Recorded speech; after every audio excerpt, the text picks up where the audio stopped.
Madame, Monsieur, bonsoir. Autonomisation de la femme ou l'intégration économique de la gente féminine au menu de questions d'actu ce soir.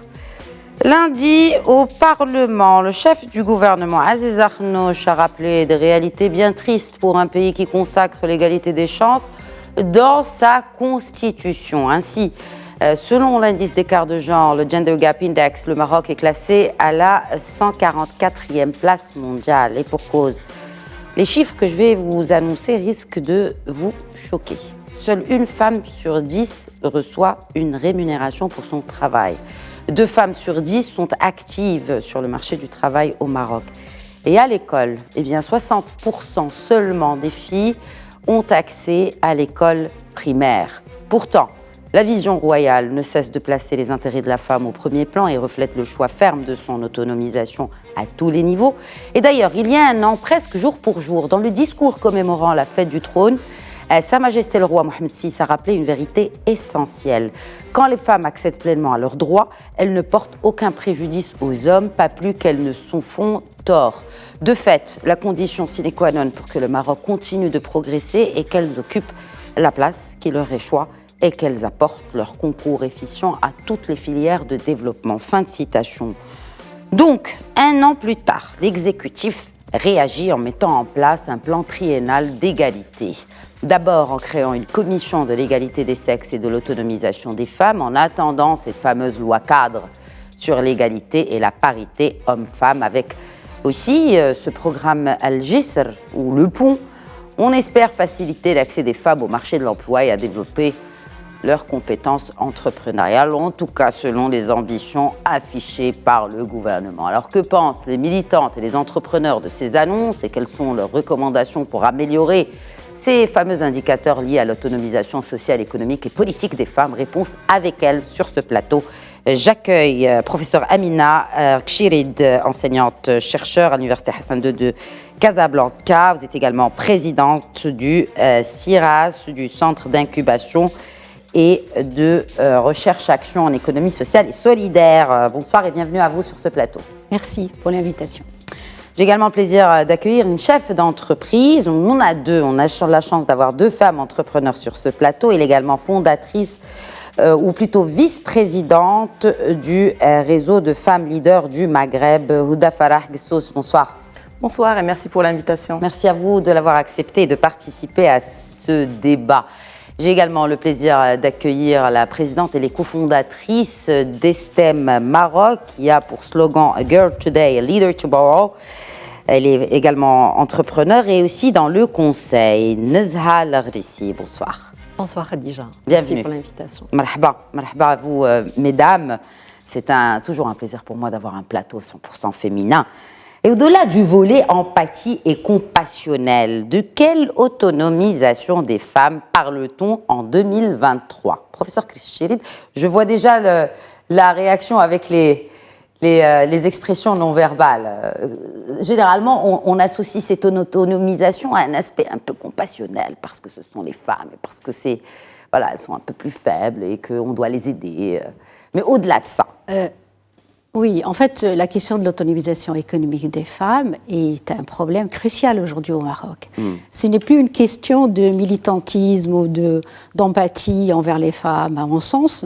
C'est une question d'abord de croissance et de développement. Puisque aujourd'hui, si les femmes ne prennent pas pleinement leur place dans le monde socio-économique, ça va impacter la croissance et le développement de ce pays. C'est exactement ce que nous vivons. Donc, c'est quelque chose qui doit être pris très au sérieux par le gouvernement et par les instances nationales. Voilà. Est-ce qu'on est face à une problématique d'échelle temporelle ou ça va être plus... c'est plus amené à être à long terme? Moi, j'ai l'impression qu'on n'a pas encore réglé les problématiques de base structurelles. Il y a un vrai problème de société, de culture. Comment est-ce qu'on peut parler d'autonomisation? C'est comme si on donnait à la femme son droit qui normalement lui va pleinement de droit constitutionnel. et de dire qu'on va faire de la discrimination positive. Si on était à un pied d'égalité et d'équité, selon nos textes de loi, on n'aura pas à faire de l'autonomisation et de parler de empowerment. Elle a déjà son pouvoir, mais elle doit le vivre pleinement. Et ça, c'est un problème, pour moi, c'est un problème beaucoup plus culturel qu'autre chose. Donc c'est un phénomène sociétal ou tout simplement on est devant des problématiques de croissance économique comme l'évoquait professeur Chéridi? Un problème sociétal qui va entraîner tous les autres problèmes économiques, sociaux, culturels, ainsi de suite. Okay. Donc il y a des retombées, on a un manque à gagner sur le PIB, sur déjà cette énergie qu'on dépense pour demander des droits qui nous sont déjà propres. Mais alors, ce ne sont pas les programmes, j'ai envie de dire, qui manquent pour encourager. Il y a ce programme national intégré d'autonomisation économique des femmes à l'horizon 2030 pour ne citer que celui-là. Alors, Nzal Ghrissi, vous êtes attaqué à la racine du problème ou de la problématique, c'est-à-dire dès l'enfance. Quelles sont les failles que vous avez d'abord identifiées et la méthodologie que vous avez mise en place pour les attaquer? Parce que, en gros, vous accompagnez les jeunes filles, n'est-ce pas? Exactement. Donc là, on ne parle pas déjà d'autonomisation économique, mais déjà de trouver leur place dans la société. Alors, quelles sont les failles que vous avez identifiées et comment y avez-vous répondu? Alors, déjà, Khadija, je pense que notre pays a vécu un moment historique avec le nouveau modèle de développement. Nous avons aujourd'hui un cadre, c'est une vision qui nous projette à l'horizon 2035. Et on est parti d'un constat très simple. Une petite fille qui a 8 ans aujourd'hui aura 20 ans en 2035. Elle sera face à ce choix. Est-ce qu'elle va travailler? Est-ce qu'elle ne va pas travailler? Est-ce qu'elle aura la possibilité de travailler? Donc, ST Morocco œuvre depuis 10 ans à travailler avec la tranche d'âge de 8-18 ans, avec les jeunes filles. Alors, les failles identifiées, je pense que les constats, on ne tarit pas de rapports et de constats. On parle de contexte socioculturel, on parle de stéréotypes, on parle de développement intrinsèque et culturel de la fille. Et on parle aussi d'accès à l'infrastructure. Aujourd'hui, nous n'avons pas encore un accès égalitaire aux infrastructures d'éducation. Une ville grande comme Rabat, comme Casa, est certainement mieux outillée qu'une localité comme El Mers ou Boulman ou Jniba, par exemple. Alors, comment la méthodologie que nous avons prise, c'est de dire que l'autonomisation, pour nous, c'est d'abord une question de mindset. Okay. Autonomisation, directement pour nous, c'est une autonomisation, ou plutôt une capacité à prendre des décisions pour le choix de sa carrière et de sa vie personnelle. Donc, le modèle que nous avons instauré, c'est d'abord utiliser la technologie. Nous avons une histoire probante depuis 9 ans, nous représentons une compétition internationale, et nous avons constaté qu'il fallait uniquement communiquer sur un lien, sur les radios, les canaux et la télé, et nous avons eu un engouement énorme de filles qui se sont inscrites de Missour, de Zagora, de Oujda, de Laayoune, pour participer à une compétition technologique. Cette observation nous a instauré une idée de construire une plateforme digitale, de miser à fond que le digital sera le moyen d'aller repêcher les filles là où elles sont. Et bien sûr, il faut leur amener l'infrastructure. Donc, à petite échelle d'une association, nous avons travaillé avec des partenaires pour créer des centres digitaux en collaboration avec des associations, des plus grandes aux plus petites, et nous les avons équipés d'ordinateurs et elles ont fourni les salles avec du Wi-Fi. Et je peux vous garantir que l'innovation qui se dégage de filles du rural, quand on leur donne la chance de s'exprimer, d'appréhender la technologie d'un côté simple, elles s'expriment, elles pensent des idées, elles veulent développer des applications mobiles. Et je pense qu'aujourd'hui, nous voulons nous inscrire dans une approche positive, de ramener des solutions. La tâche, elle est énorme, les statistiques sont énormes, les programmes, le gouvernement fait ce qu'il peut, la société civile fait ce qu'elle peut. Et je reviens au nouveau modèle de développement qui nous invite à une réconciliation nationale, que chacun fasse sa partie et espérons que le tout puisse prendre. Oui, mais vous avez parlé de chiffres. Quand on voit le taux d'activité de la femme par âge, par exemple, en pourcentage, on a les 45-59 ans qui sont dans... ça, ce sont les chiffres du HCP, la dernière enquête nationale sur l'emploi. Les 45-59 ans, vraiment, les chiffres sont assez contradictoires. C'est-à-dire que les femmes, entre 45 et 59 ans, on a un taux d'activité qui est de 25%. Et les 15-24 ans, il est à peine de 12%. En sachant que ces chiffres-là sentent le taux d'activité a reculé ces 20 dernières années. Pourquoi professeur Kchirit? À mon avis, il y a plusieurs facteurs. En fait, il ne faut pas prendre les chiffres tels qu'ils sont. Il y a plusieurs explications. Je pense que globalement, les chiffres qui sont annoncés par les différentes enquêtes du HCP et autres parlent de l'activité formelle des femmes. Voilà. Je voulais venir à cela. Voilà. C'est pour ça que je ne voulais pas nommer qu'en fait, celles qui subissent le plus l'informel au Maroc, ce sont les femmes. C'est celles qui travaillent le plus dans l'informel. Absolument, et dont on ne parle pas. D'une part, d'autre part, il y a également, et ça c'est énorme, je veux dire l'activité informelle au Maroc et dans laquelle exercent beaucoup les femmes est très importante. D'une part, d'autre part, il y a beaucoup de femmes également qu'en fait qui sont au foyer, qui s'occupent de leur famille, malgré le fait qu'ils aient fait des études, etc. Et ce travail, il n'est pas comptabilisé, on n'en tient pas compte. Plus toutes les femmes qui œuvrent d'une manière bénévole dans les associations, etc., et qui font un travail remarquable de cohésion sociale, etc., et dont on ne tient pas compte. Donc il faut regarder les chiffres, d'où on les prend et quelle est leur valeur.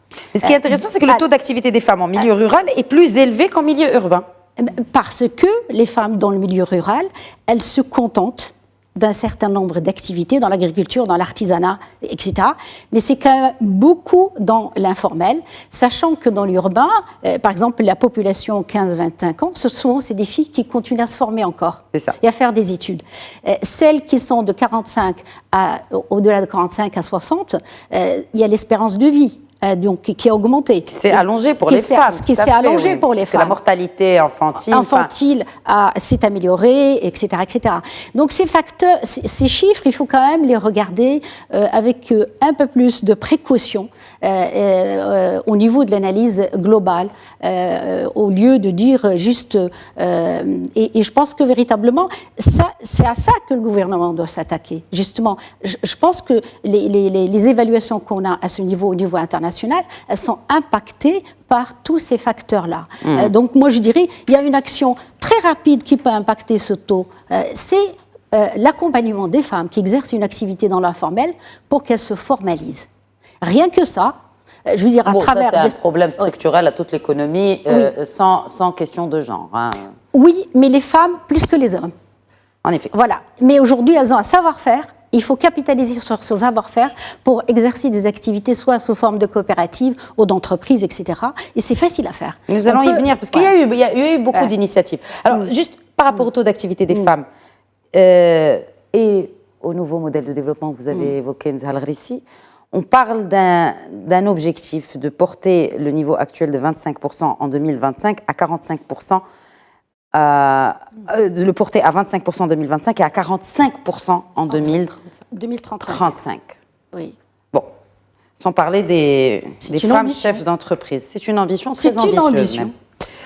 L'entrepreneuriat féminin en chiffres Rodexos, on parle de 16% des entreprises actives au Royaume qui sont dirigées par des femmes. C'est très faible. Dont la vôtre. Dans les miennes. Et c'est très faible. Les vôtres, pardon. C'est très faible par rapport à la moyenne, on va dire, africaine, parce que l'Afrique en général, c'est le champion de l'entrepreneuriat féminin. Sur plusieurs pays, on est mieux classé que la moyenne, on va dire, continentale est meilleure que celle européenne ou américaine. On parle d'un niveau de 56%. Et donc, il y a beaucoup d'entrepreneuriat, normalement, culturellement, qui est très important. Et maintenant, on vient en Afrique du Nord et ces taux baissent drastiquement sur nos pays. Il y a eu beaucoup de conférences. J'ai été à plusieurs conférences. On a débattu de cette question. Pourquoi l'entrepreneuriat féminin? Pourquoi l'emploi ou le sous-emploi des femmes? Encore une fois, c'est une question d'infrastructure et c'est une question de dispositifs qui puissent donner plus. Dispositifs de quelle nature? Je vais vous expliquer. Une femme, je vais parler de l'emploi et de quelqu'un que je connais personnellement, qui était employé, qui a décidé de fonder une famille et de se marier, d'avoir des enfants. Elle a eu son enfant et il a repris le travail. Son salaire exclusivement, elle ne couvre même pas les frais de la nounou. Ou la garderie, le transport et ce qui va avec les coûts qui sont liés étroitement à son activité. Donc en fin de compte, elle va laisser son activité parce qu'elle n'a pas accès à une garderie moins chère, ni une garderie au sein de l'entreprise. Et donc ces dispositifs vont faire en sorte que le taux d'activité va diminuer. Si on n'a pas, nos enfants, ils ne sont pas bien entretenu, comme on le veut, il y a il y a beaucoup d'exodes, il y a beaucoup de mouvements de personnes qui se marient. Mais pourquoi les hommes ne demandent pas ça? Pourquoi c'est aux femmes de demander qu'il y ait des garderies pour garder leurs enfants dans les entreprises et autres? Pourquoi les hommes ne demandent pas ça? Ils ne sont pas au courant. Hein. C'est leur femme qui s'occupe des enfants, malheureusement. On a attribué des rôles. C'est là dont je parle tout à l'heure. On a attribué des rôles au niveau de la société. Et si on veut faire une rupture avec ce qui se faisait avant, ça ne va pas marcher non plus. Donc il faut accompagner cette transition. Il y a eu plusieurs modèles. On a parlé de modèles finnois, on a parlé de modèles turcs. Par exemple, en Turquie, ils ont instauré, au-delà d'un certain nombre de personnes en entreprise, il faut avoir une garderie pour... Mais on parle que de 20% pour les salariés, que de 20% des salariés qui sont des femmes, en moyenne. Ça dépend des secteurs d'activité, mais réellement, il y a beaucoup d'informels. Moi, je vous le dis, j'ai été dans plusieurs secteurs d'activité, il y a énormément d'informels. Oui. Et ça, c'est un vrai problème. J'ai vu une étude passer le mois dernier, on parle de 77% de taux d'informels au Maroc, c'est alarmant.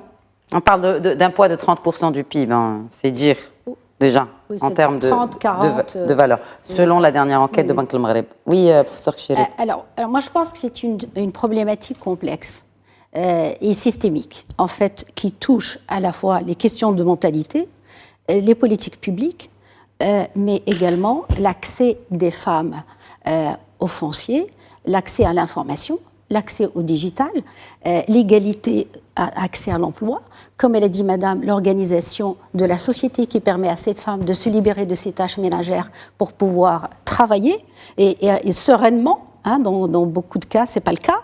Donc, c'est une approche systémique, non parlant pas également de toutes les formes de discrimination auxquelles les femmes font face en termes de violence économique, sociale, etc. etc. C'est une problématique systémique. Et c'est la raison pour laquelle nous, on a œuvré pour la création de la fédération Réseau Femmes, qui est composée de 30 associations, qui œuvrent dans différents domaines, mais qui sont tous imbriqués et tous en lien, pour pouvoir chacune agir à sa place et faire en sorte que on puisse apporter un certain nombre justement d'appuis pour que la situation des femmes s'améliore. Parce qu'on est toujours dans le diagnostic, on est toujours dans, j'ai pas envie de dire la victimisation, mais est-ce que effectivement pour aussi changer ce mindset, il faut qu'on sorte, qu'on sorte un peu de ce de voir la femme, encore une fois, parce qu'on fait appel à l'émotion en disant vraiment, quelle est l'approche alternative selon vous, Nzal Ghrissi? Alors, c'est justement, vous avez cité, Khadija, le mot-clé, la victimisation. Nous, on préfère inculquer des valeurs qui sont issues de tout un parcours professionnel. Je m'explique. Aujourd'hui, demandez à n'importe quel patron d'entreprise sur quels critères vous allez recruter, homme, femme. Et souvent, la réponse, c'est sur l'attitude. Donc, on voit même des boîtes internationales qui recrutent même des jeunes sans diplôme. Donc, aujourd'hui, il y a une question fondamentale. Quels sont les soft skills? Quel est le mindset d'une personne employable? Et là, nous avons choisi 4 valeurs. La première, c'est apprendre par l'expérience, connaître la valeur du temps, persévérer malgré l'échec et donner à la communauté. Et aujourd'hui... Ça, on n'a pas. Ça, là, vous avez nommé 4 points essentiels qui n'existent pas dans notre... c'est pour ça qu'on commence à 8 ans. Pas culture, peut-être si ça existe dans notre culture, mais dans notre quotidien. Que ce soit à l'école ou ailleurs, d'ailleurs. Effectivement. Alors, aujourd'hui, quand on voit les histoires de succès, oui. je reviens à l'entrepreneuriat, mais parlant juste... d'un ou une employée qui évolue en entreprise, ils rentrent au bout d'un cycle universitaire et puis ils évoluent. Les critères majeurs de leur évolution, c'est d'abord les langues, l'anglais, le français, mais principalement l'anglais est une langue très très importante et c'est heureux de voir que notre pays est en train de prendre ce virage. Je crois que la jeunesse, elle l'a pris avant que les autorités publiques exactement. Si je pouvais vous dire le nombre de filles... Elles ont même quelques années, voire une décennie de retard. On avait déjà parlé sur ce même plateau il y a quelques années déjà, mais on sent que les jeunes Marocaines et les jeunes Marocains sont très anglophones. Ils s'y mettent effectivement d'une façon autonome et mettant toute la discussion dans un cadre international. Aujourd'hui, le Maroc n'évolue pas tout seul. On parle de technologie, on parle maintenant d'intelligence artificielle. C'est bien de voir qu'aujourd'hui, même si 2 femmes sur 10 travaillent dans le formel, quand même 6 femmes sur 10 sont alphabétisées, donc il y a eu des efforts énormes. Malheureusement, aujourd'hui, on ne parle plus juste de savoir écrire, lire et compter, mais d'avoir accès à l'outil digital et savoir l'utiliser pour créer de la valeur. Et encore, maintenant, nous sommes en train de vivre l'intelligence artificielle qui est en train d'envahir à une vitesse extraordinaire tous les secteurs d'activité. Donc, c'est d'un devoir national que tout le monde se mette au digital. Alors, où le digital serait utile à solutionner cette problématique dont nous parlons, c'est de faire découvrir aux jeunes filles, partout dans le Maroc, les potentialités des futurs métiers. On dit souvent qu'il y a des métiers qui vont complètement disparaître et d'autres qui n'existent même pas, qui vont se créer dans les années à suivre. Ce qui fait que ce que nous apprenons, c'est plus un esprit entrepreneurial, ce n'est pas forcément pour créer une entreprise, mais plutôt s'outiller et s'expérimenter à un mindset de prise d'initiative, d'échec et rebondir, d'expérimenter les choses au lieu de les prendre d'une façon théorique. Sans devoir quitter le foyer familial. Parce que sans devoir le quitter, sans quitter l'école. C'est l'un des facteurs qui font que les jeunes filles, notamment dans le milieu rural, ne poursuivent pas leurs études supérieures. Tout à fait. Exact. Moi, je vois des exemples. Moi, j'ai Amina à Boulmen qui s'est inscrite. Elle a évolué dans une petite ville, un milieu modeste, et qui s'est inscrite dans la Dubai Future Foundation. Elle a son certificat, elle parle très très bien anglais et elle a soif et elle est avide d'apprentissage pour faire des choses. Donc aujourd'hui, une façon économique de solutionner la chose, c'est de dire le marché, c'est pas le Maroc. Le marché, c'est le monde. Aujourd'hui, en compétences digitales, il y a de plus en plus de demandes. Il y a des pays qui sont leaders, mais qui sont à court de compétences d'ingénierie dans leur propre pays et qui viennent aujourd'hui pêcher dans les compétences marocaines. Oui, mais du coup, nous, on en a besoin aussi de ces compétences. On peut aussi aller les chercher. Si on a des projets véritablement importants et créateurs de valeur, la compétence aujourd'hui, elle se vend.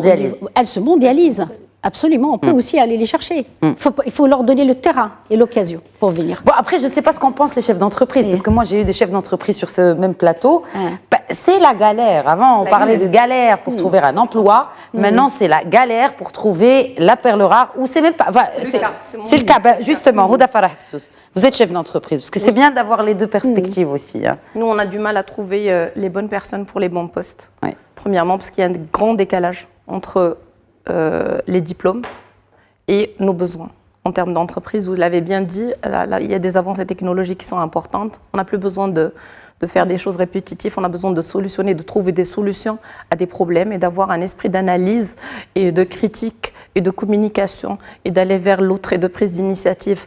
Et donc à la fin, je leur dis, pour le recrutement, je leur dis une personne qui a le bon sens et qui a une bonne gestion de temps, qui sait gérer un projet et qui sait travailler en équipe. C'est tout. On n'a plus besoin, tout ce qui est technique, on a des outils qui facilitent la vie, on a des ERP, on a plein de choses qui peuvent nous assister, mais on a besoin de ces personnes, ces perles rares, et on a du mal à recruter. Moi, je suis aussi consultante et on fait des analyses de plusieurs chaînes de valeur. Par exemple, sur la chaîne de valeur de l'offshoring au Maroc, il n'y a pas de problème. On est à court d'ingénieurs pour pouvoir les intégrer sur les grands projets, que ce soit pour les sociétés marocaines ou des sociétés qui sont là, qui sont implémentées au Maroc pour pouvoir avoir accès à ces personnes qui sont formées. Par contre, on n'a pas assez de personnes formées. Et donc, c'est là où c'est important de rediriger, au lieu qu'on fasse que des écoles de commerce et de vouloir faire que des chefs d'entreprise pour les prochaines décennies, de dire on va miser un peu plus sur l'intelligence artificielle, on va miser un peu plus sur la cybersécurité, on va du codage, de plein de choses et de développer des compétences et des chaînes de valeur très intégrées au Maroc. Il Voilà. Donc, il y a quand même un décalage, vous l'avez bien dit. Nos jeunes, ils parlent anglais depuis 10 ans, voire 15 ans, alors que maintenant, on commence à mettre un peu plus d'anglais, sachant que sur les écoles privées, c'est à partir de la grande section. Oui, mais c'est là où, encore une fois, il y a cette fracture qui se creuse. On parle de fracture digitale, mais au-delà de ça, c'est une fracture linguistique, c'est une fracture de skills. Mais effectivement, heureusement qu'il y a des programmes qui font que cette fracture est minimisée, même à petite échelle. Bien sûr, on aimerait que ce genre de programme tel que le vôtre, Nzal Ressi, soit généralisé un peu. Mais ce qui m'amène à ma prochaine question, parce que là, on connaît le diagnostic, n'est-ce pas? Moi, j'aimerais bien savoir quelle politique et programme pour réduire ces fractures et pour réduire ces écarts. Professeur Chérif. Alors, tout à l'heure, j'ai parlé de l'accompagnement de l'informel. C'est une urgence. Je pense que ça peut avoir des impacts rapides et efficaces. Vous pensez que le plan d'égalité 2023-2026 annoncé par le gouvernement va dans ce sens? Est-ce que vous pensez qu'il s'attaque à cette question d'informel et il comprend l'essence de ce besoin vital aujourd'hui de l'autonomisation économique des femmes? Honnêtement, je ne sais pas si le plan gouvernemental s'attaque à cette question. On sent qu'il y a des efforts, en tous les cas, en matière d'accompagnement de l'entrepreneuriat. Il y a eu beaucoup d'initiatives. Voilà, il y a beaucoup d'initiatives. Ce que je vois dans le plan gouvernemental, c'est que il va quand même toucher tout le monde d'une manière transverse, je dirais horizontale, verticale, le secteur public, privé, les associations, les entreprises, etc. Donc ça, c'est une dynamique, mais c'est pas la première fois où le Maroc lance une dynamique pareille. C'est pour ça que je dis attention qu'on ne soit pas encore dans un plan où on va répéter des choses. Soyons pragmatiques. Comment on peut être pragmatique? Comment produire de l'impact? Alors pour moi, de l'impact et de manière durable et pérenne. Parce que c'est là. Alors pour moi, il ne s'agit pas que d'un mandat gouvernemental. Là, on est en train de parler que ces jeunes filles qui ont 8 ans aujourd'hui, elles auront 20 ans en 2035, dans 12 ans exactement. Oui, pour moi, agir sur l'informel, c'est très pratique, ça peut apporter des résultats tout de suite. Deuxièmement, c'est la digitalisation. Alors, aujourd'hui, effectivement, on voit aussi des projets en faveur de la digitalisation, mais il faudrait que tout le monde puisse accéder au numérique. C'est-à-dire que, par exemple, dans le rural, les gens n'ont pas toujours les moyens pour accéder à Internet et l'équipement, etc. Donc, comment faire? Donc, pour que tout le monde puisse... les femmes, même si elles ne sont pas éduquées, elles savent utiliser le digital. Il suffit juste le mettre à leur disposition. Donc ça, je pense que c'est des choses qui peuvent agir à grande échelle pour toucher tout le monde. Maintenant, il y a également les inégalités régionales. Par territoire, merci. Par territoire. Voilà, il y a 4 régions qui contribuent à 75% du PIB. C'est absolument pas normal. Comment toucher toutes ces femmes qui sont dans les autres régions? Et c'est des régions riches. Donc là aussi, je pense que la transition numérique s'impose pour pouvoir aller sur le terrain. Parce qu'il y a des compétences locales très importantes. Et ces compétences locales qui existent et qui sont ancrées chez les femmes depuis très très longtemps autour de métiers précieux pour le Maroc. Il suffit de les organiser, de les formaliser, de les accompagner. Vous savez, moi, au niveau de l'accompagnement, nous, on a une expérience. Parce que moi, je dirige un incubateur. Vous ne pouvez pas imaginer comment les femmes, elles ont peur quand on leur parle de créer une structure juridique. Elles ont peur de l'administration, elles ont peur des formalités administratives. Elles s'imaginent... Elles n'ont pas tort non plus. Voilà, elles s'imaginent que créer une coopérative, les membres de la coopérative vont venir partager le résultat avec elles. Donc il y a une méconnaissance, une difficulté d'accès à l'information. Je ne parle même pas aussi d'accès à ce qu'on appelle les produits et services financiers. C'est-à-dire l'accès au financement. Au financement. Parlons-en. Oui, tout à fait. C'est un des freins majeurs. Et ça, c'est pas que au Maroc. Ouais. Je pense que c'est un des points communs avec nos frères de tout le continent, et nos frères et sœurs région de MENA, même Afrique. Afrique. Non. L'accès au financement en Afrique. Il y a certains pays qui sont leaders en Afrique pour l'accès au financement parce que justement, il y a cette... Féminin. Il y a ce mindset qui a changé. Et le mindset est très, très important. C'est vraiment très important. On laisse peut-être professeur Chérif finir. Alors je disais, donc l'accès au financement, l'accès au foncier, parce que le partage du foncier parce que c'est vraiment une difficulté aussi pour que les femmes puissent avoir un local, etc. Et l'accompagnement, parce que, comme je vous ai dit, l'accompagnement par qui? Par l'État, par la société civile? Je pense qu'il faut donner les moyens aux acteurs locaux sur les territoires. Collectivités territoriales. Les collectivités territoriales qui peuvent, en fait, avec les acteurs locaux, les ONG, accompagner toutes ces populations. Mais il faut absolument qu'on aille sur le terrain, qu'on ne reste pas uniquement dans les plans et dans les... La stratégie, c'est une chose, mais il faut absolument de l'opérationnalisation. L'opérationnalisation, vous la portez, parce que vous représentez cette société civile. Oui. C'est le cas aussi de Nzhal Ghrissi. Est-ce que vous vous êtes retrouvés un peu dans ce plan qui a été annoncé par le gouvernement pour notamment réduire cette fracture numérique? Est-ce que vous pensez, ou quels sont aussi les moyens de généraliser cet accès à la digitalisation? Parce qu'on l'a vu pendant la Covid-19, ça a vraiment démontré que cette fracture numérique est très importante chez nous. Alors comment la réduire? Alors, toutes les initiatives gouvernementales, elles émanent d'une réflexion, d'un diagnostic, avec des moyens importants, et elles sont à saluer. Que ce soit le projet Aourache, qui a eu une première phase probante avec plus que 100 000 personnes, je pense, qui ont bénéficié et qui se lance dans sa deuxième phase, que ce soit le projet G, que ce soit Força. Je pense, Khadija, qu'il faut inverser un petit peu la donne. Au lieu de poser la question « que peut faire notre pays pour nous ?», se poser la question « que peut faire chacun de nous pour notre pays ?» Ça, c'était Kennedy qui avait dit ça. Tant mieux. Ce n'est pas ce que peut faire votre pays pour vous, mais ce que vous pouvez faire pour votre pays. Oui. Et je pense que vraiment l'approche est très intelligente et vous faites bien de souligner cela. Vraiment. Parce que le problème, il est complexe. Oui. Aucune partie ne peut le résoudre toute seule. Oui. Et je voudrais revenir à la remarque de Houda tout à l'heure. En tant que chef d'entreprise, elle ne trouve pas les talents. Aujourd'hui, je voudrais mettre la responsabilité sur le secteur privé. J'ai évolué pendant pratiquement 25 ans de ma vie dans les corporates et dans le secteur privé, et je ne peux que confirmer cela, mais il y a aussi une responsabilité sociétale que l'entreprise devrait jouer. On ne peut pas attendre jusqu'à ce que le lauréat ou la lauréate sorte de l'école pour se surprendre et dire ils n'ont pas les compétences pour intégrer. Aujourd'hui, j'invite à un rapprochement entre le secteur privé et la société civile. La société civile, c'est les grassroots, c'est les gens qui sont en contact du terrain. C'est là où l'initiative, où le volontariat peut créer cette émulsion émotionnelle de collaboration. Et puis le secteur privé qui veut récupérer des talents marocains, femmes et hommes de qualité, devrait s'impliquer. Aujourd'hui, quand on donne la chance à une petite fille d'aller visiter une entreprise, parler à un patron ou une patronne, voir un rôle modèle d'une femme, par exemple, qui est partie d'un village et qui a eu une histoire de succès, c'est ça ce qui allume l'étincelle, d'où le nom de notre plateforme Étoile brillante, Titrite, parce que c'est l'affaire de petites étincelles qu'on peut allumer à droite et à gauche. Et aujourd'hui, si on prend la CGEM, elle compte pratiquement 45 000 entreprises, dont 5% sont de grandes entreprises, ça veut dire au-delà de pratiquement 150 employés.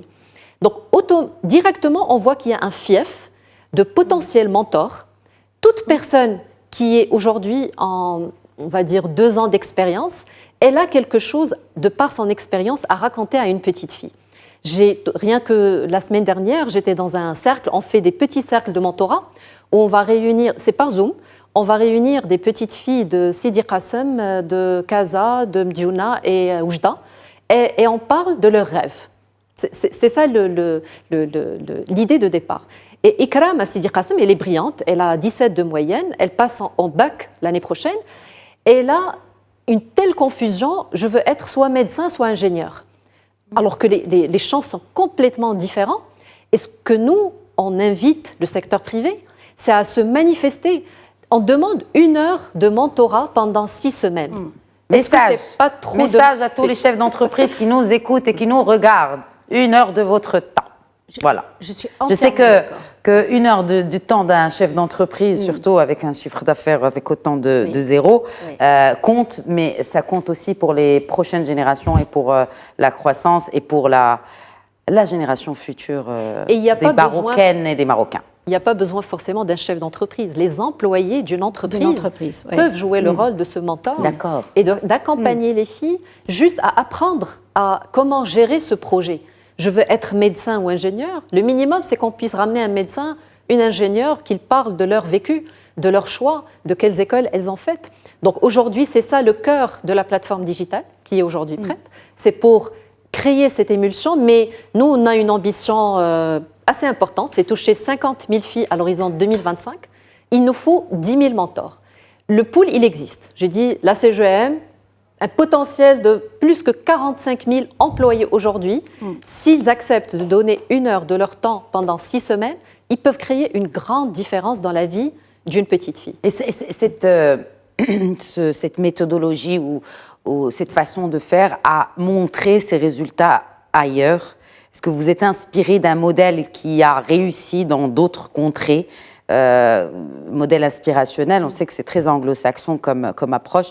Est-ce que c'est un modèle qui a marché ailleurs et que effectivement peut donner des résultats ici au Maroc? Juste, j'insiste comme ça. Alors effectivement, nous nous sommes inspirés. Result-oriented en tout cas. Nous nous sommes inspirés du modèle d'un programme que nous représentons depuis 9 ans qui s'appelle Technovation. Technovation, c'est la plus grande compétition au monde pour filles juniors, pour développement d'applications mobiles entre 8 et 18 ans. Et donc, le seul critère pour y accéder, c'est d'être une fille entre 8 et 18 ans. Et puis tout le reste, c'est la collaboration entre des associations partout dans le monde qui se sont alignées sur le même programme, le même timing, pour pouvoir accompagner ces filles. Et on déroule un curriculum commun. Et c'est cette force de la cohésion et de s'aligner sur un même programme qui a donné des histoires extraordinaires. C'est des filles, je pourrais vous passer des vidéos, Khadija, sur des filles dans le rural qui parlent d'idées de support pour les coopératives féminines avec des compétences digitales, d'idées de commerce électronique pour commercialisation d'objets qui ne sont plus utilisés dans une famille pour le bénéfice d'une autre famille qui en a besoin. Donc, moi, mon expérience depuis ces 10 dernières années, avec une équipe extraordinaire et des volontaires qui nous ont soutenus, je suis émerveillée par la qualité des compétences qui se dégagent de ces jeunes filles partout dans le Maroc, une fois on leur donne un environnement de respect, de valorisation et de juste liberté de s'exprimer. Oui. Moi, je voulais intervenir par rapport à l'entrepreneuriat. Vous avez parlé d'entrepreneuriat et Nizha a parlé de qu'est-ce qu'on peut faire. Moi, je suis aussi engagée dans la société civile à travers plusieurs associations. Mais nous avions plusieurs formats pour pouvoir transmettre et faire connaître un peu ce qui se passe au Maroc. Il y avait le forum des métiers. Donc, on allait dans un lycée qui a de l'espace et on fait intervenir des chefs d'entreprise qui vont raconter leur parcours et qui vont être en direct avec ces étudiants qui ont besoin de comprendre comment ça marche et comment ça se fait. Et figurez-vous que la majorité des étudiants que nous avons, ou encore ceux qui sont à l'OFPPT, ne savent pas comment ça marche. D'une façon, l'information existe sur Internet, mais sur des formats qui ne sont pas adaptés. Peut-être que c'est un problème de langue, peut-être que c'est un problème d'accessibilité ou de priorité. Mais ils ont besoin, on est dans une société orale, et ils ont besoin de cette proximité aussi, de la narration. Et on a aussi fait plusieurs ateliers de prise d'initiative, les traits de l'entrepreneuriat, le travail en équipe, la cohésion de groupe. Et je me rappelle du Global Entrepreneurship Week et la semaine globale de l'entrepreneuriat qui a eu lieu à l'échelle internationale au mois de octobre-novembre. Et on intervient dans plusieurs établissements scolaires, secondaires et universitaires. Et je me rappelle, après quelques années, j'ai rencontré une personne dans une conférence de femmes entrepreneurs et qui m'a reconnue. Elle est venue me voir. Vous avez intervenu à Meknès lors du Global Entrepreneurship Week. Ça m'a donné envie de m'enregistrer sur un programme à Qatar. J'ai été sélectionnée, je suis partie. Maintenant, je suis chef d'entreprise et j'accompagne d'autres chefs. Pay it forward. Donc, ça fait plaisir. C'est des modèles qui marchent, c'est des modèles que nous avons vécus. Oui. C'est chacun dans sa région, en comprenant les besoins de sa région. On ne peut pas être tous entrepreneurs, on ne peut pas être tous dans le digital, on a besoin de tout le monde. Maintenant, comment est-ce qu'on peut avoir un certain tout le monde qui soit engagé et qui travaille pour le bien-être de toute une nation ? On a besoin de tout le monde. Oui, on a besoin de tout le monde, surtout que par exemple, quand on voit, et vous avez parlé tout à l'heure des coopératives ou des programmes d'accompagnement, certes, c'était une réussite, c'est toujours une réussite. Mais aujourd'hui, on arrivait à moi, je suis pas d'accord pour les coopératives, je suis désolée. À une maturité pourquoi juste fini, peut-être, je suis intéressée par avoir votre feedback là-dessus. Mais juste, aujourd'hui, ces coopératives sont arrivées à une maturité telle que elles sont amenées à faire partie d'une chaîne de valeur. Et pour faire partie de cette chaîne de valeur, il faut que les industriels s'impliquent aussi, s'impliquent davantage. Pour vous, le modèle de coopérative n'est... Je vais intervenir et vous dire pourquoi moi je ne pense pas que ça marche. Premièrement, parce que je suis chef d'entreprise, je suis aussi formatrice et j'interviens sur pour des ONG internationales qui font des programmes de formation pour ces coopératives.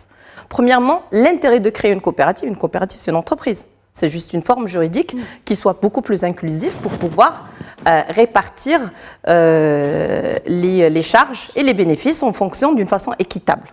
D'accord. Donc, c'est comme chaque entreprise, on doit trouver une solution à un besoin. C'est les collectivités locales qui décident qui rentre dans une coopérative et on les pousse à créer des coopératives. Pas forcément un produit qui marche sur le marché. Ils vont sortir avec un produit qui n'est pas adapté au marché. Raison de plus, si les distributeurs s'impliquent. Moi, j'ai parlé des industries, il y a les distributeurs aussi. Si les distributeurs s'impliquent et leur donnent cet accès au marché, parce que c'est une question d'accessibilité au marché. Exactement. Est-ce qu'avant de créer la coopérative, ils sont partis voir ces distributeurs et leur dire qu'est-ce qui vous manque sur le marché? Pardon. Qui va aller voir les membres de ces coopératives. Excusez-moi, est-ce que je peux réagir sur ce que vient de dire madame? Oui, juste le temps qu'elle finisse peut-être. Je termine parce que nous, on a intervenu il y a pas longtemps, l'année dernière, pour pouvoir faire l'accès au marché. Et donc, qu'est-ce que c'est que le marketing, la prospection, les techniques de vente et tout le reste. Ils ont créé... Quand est-ce qu'on crée une entreprise? C'est après avoir un produit ou un client. Non, mais même les startups, elles ont le même problème. On a l'idée. On a l'idée, on commence à... On a l'idée et on a... c'est pour ça qu'effectivement, et donc, s'intégrer sur des chaînes de valeur... startups qui réussissent. Moi, j'ai fait aussi l'industrie agroalimentaire. On a besoin de ces coopératives en tant que fournisseurs. Oui. Et quand ils ont lancé ces programmes pour accompagner ces coopératives, ils leur ont dit, vous pouvez gérer l'ensemble de la chaîne de valeur. Vous n'êtes pas que producteur, agrégateur pour les industriels. Non, vous pouvez exporter vous-même. Ils n'ont pas les capacités nécessaires, ils n'ont pas les compétences nécessaires et les industriels, ils ont besoin de ce produit. Mais le brief qu'il a été donné et les programmes, parce qu'il y a assez de programmes... on a plus de programmes que n'importe quel pays industrialisé, mais on peine à faire de la scalability, de créer vraiment de l'impact, que ça soit beaucoup sur l'informel. Et c'est là où je trouve que c'est pas bien pensé. C'est bien, moi je veux bien qu'il travaille. C'est dans son évolution, parce que la taille grandit. C'est dans son évolution que ça devrait être revu, dans le sens où il faut l'accessibilité au marché, plus d'accompagnement et réponse à une demande. Je vais vous donner un exemple. On était sur un salon, il n'y a pas très longtemps, il y a un mois. Je connaissais la coopérative qui était devant moi, qui était dans les plantes aromatiques et médicinales. J'avais un client devant moi qui était industriel marocain et qui voulait faire de l'export et avait besoin de thym romarin basique. Donc j'appelle madame, je lui dis est-ce que vous pouvez fournir à monsieur même 500 kilos, 100 kilos, 200 kilos, on n'a pas... Il n'y a pas la quantité. Il n'y a pas la quantité. Il y a 20 personnes, on n'a pas la quantité. C'est pour ça que moi je vous dis, c'est pas la création d'une entreprise et de dire ces personnes sont là, elles sont actives, elles ne sont pas vraiment actives. Quand on leur demande, parce que moi j'ai posé la question, quelle est votre capacité journalière de production? Ça dépend. Ça dépend de quoi? Quand on termine le travail, quand on fait ça, Donc... Ouais, peut-être que point d'interrogation. Couper la poire en deux et vraiment essayer d'être de s'amarrer un peu aux réalités de ces coopératives et de ces femmes qui évoluent dans ces coopératives et aussi à l'arrimage à l'économie de cette activité qui est créatrice de valeur et d'emploi et qui fait vivre des centaines de milliers de familles dans notre pays. Aujourd'hui, c'est une réalité, it's a fact. Oui. Professeur Kchiri, depuis tout à l'heure, je sens que vous avez envie de réagir, vous avez envie de rebondir. Donc, en fait, je vous laisse la parole. Je connais bien ce secteur. Je le connais même très, très bien. puisque j'œuvre dedans depuis 25 ans. Il y a une méconnaissance totale du fonctionnement de la coopérative au Maroc. C'est très simple.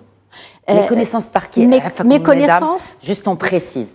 Méconnaissance par qui? Par ces femmes qui tiennent ces coopératives? Oui, absolument. Moi, je vous le dis, il y a une méconnaissance du fonctionnement d'une coopérative sur le plan gouvernance, sur le plan légal, sur le plan comment faire. Parce que la coopérative, c'est pas 5 personnes. Parce qu'on voit souvent des coopératives qui se créent au Maroc avec 5 personnes. Généralement autour de la famille, des amis, etc. C'est pas ça le modèle de la coopérative. Oui. Le modèle de la coopérative, c'est 20 000, 30 000, 40 000 adhérents.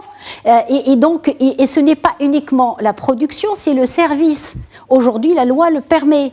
Donc, c'est quoi le service? Le service, c'est-à-dire, dans le codage, par exemple, des jeunes qui savent coder peuvent créer une coopérative de service. Dans la communication, dans un tas de domaines. Donc, ce que vous dites ici, parce qu'il nous reste 5 minutes, ce que vous dites, c'est qu'il faut créer des espèces d'agrégations de coopératives pour qu'elles puissent marcher, pour qu'elles puissent avoir une force de frappe plus importante que celle qu'elles ont maintenant. Il faut déployer la connaissance et le savoir pour que les gens sachent comment fonctionner une coopérative et comment créer des coopératives de taille importante.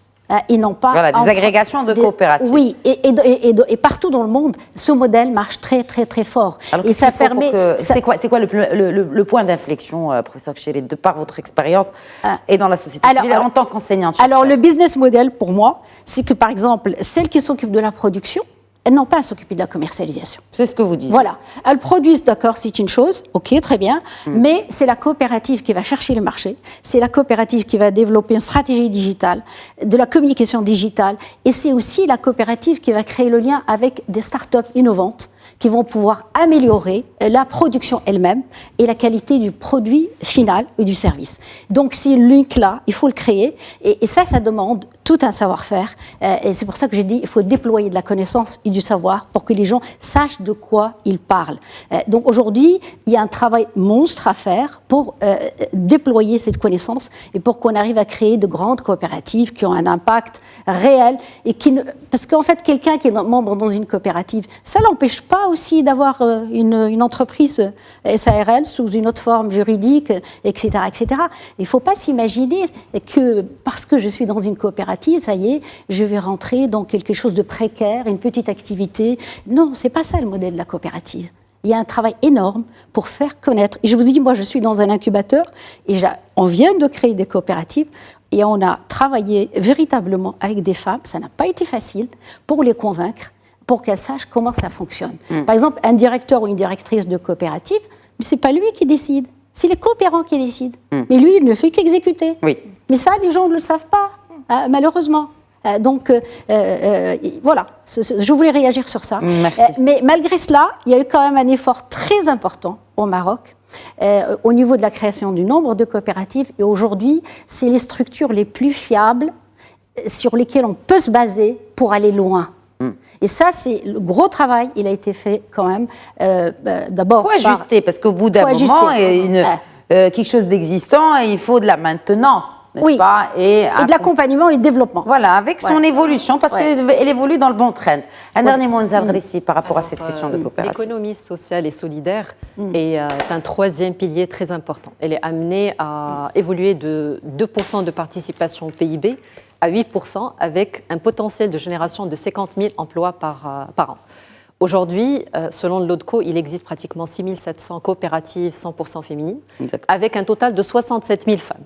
Donc, effectivement, c'est des petites coopératives d'une vingtaine de femmes, d'une dizaine de femmes par coopérative.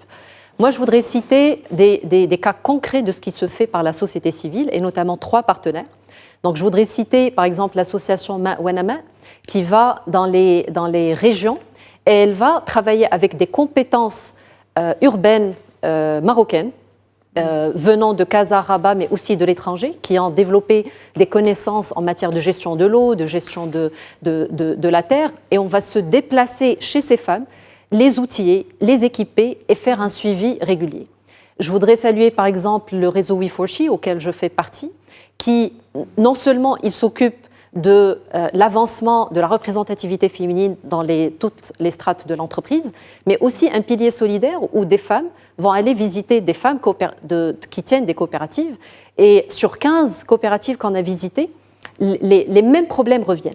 L'accès au marché, le stock, la matière première, le design et tout ce qui est juridique et légal.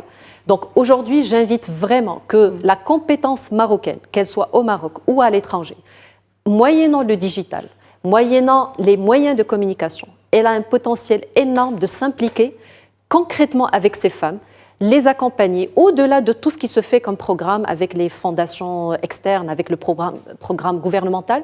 Mais il y a une émulsion et je dirais une cohésion très intéressante quand on travaille à l'échelle grassroots.